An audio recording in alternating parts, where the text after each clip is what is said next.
आज बलराम गोपपुर नंद जशोदा गहन आज केते खुशी केते आनंद समस्त गोपपुरवासी बलराम को पाई आज आनंद गदगद होउथिले। जेतेबेले निज पुर रे पहुँची जाइथिले बलराम सेतेबेले तांकर पुराना स्मृति सब मने पड़ी जाइथिला। छोट बेलठू केते खेली केते बुली केते अली अझट करिसंती सेठी से सब को देखी तांको आखि लुहरे भरी जाइथिला। जेतेबेले माँ जशोदा खाइबा पाई जाचुछंती बलराम टिके कौन खाईदे अमृत द्रव्य सब आनी जेतेबेले भोजन करबा पाई बसिछंती बलराम कांदुछंती नाई माँ मु खाई परिबिनी कहीं मो कन्हई कौटी थी कौन करुथिबो खाइथिबो कि नाई ए कथा मो मन केवल आंदोलित करुछि।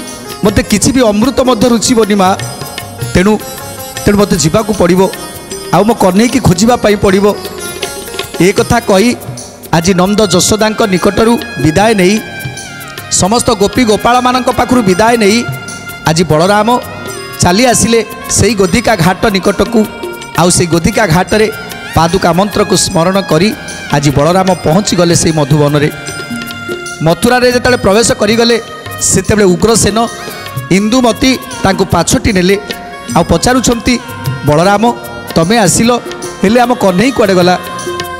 तेणु आज आमूल चूल सबकिछि वर्णना करी बलराम कहउछंती ए कथा को सुनी आज उग्रसेन एवं इंदुमती दुख प्रकाश करुछंती आउ मने मने भाबुछंती जे स्वयं ब्रह्म जे स्वयं नारायण तांकर बा कौन हबो से निश्चित फेरी आसिबे निश्चित ए मथुरा को फेरी आसिबे अपेक्षा करी रहिछंती समस्ते।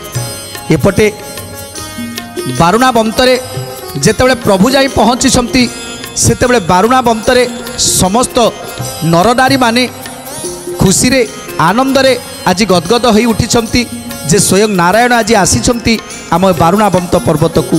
तेणु बारुणा बंतरे रही माउसी कुंतींकर जो स्नेह ममता बड़ा कथा आउ अमृत भोजन करुछंती साथी रे बसिछंती धर्मराज युधिष्ठिर भीम अर्जुन नकुल सहदेव। तेणु आनंद रे भोजन करुछंती आनंद गदगद होउछंती।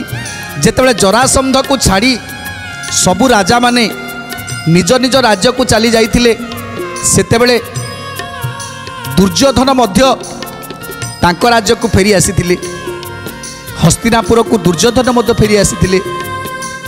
तेणु सबु राजा माने निज निज राज्य को चली जाइथिले। एही समय रे दुर्योधन को खबर दे देइछंती हे राजा दुर्योधन आज बारुणा बंतरे नारायण एठी अवस्थान करिछंती नारायण बारुणा बंतरे अछंती। ए कथा सुनिबा परे दुर्योधन रागी पंचम ही जाइछंती क्रोधरे जर्जरित ही जाइछंती।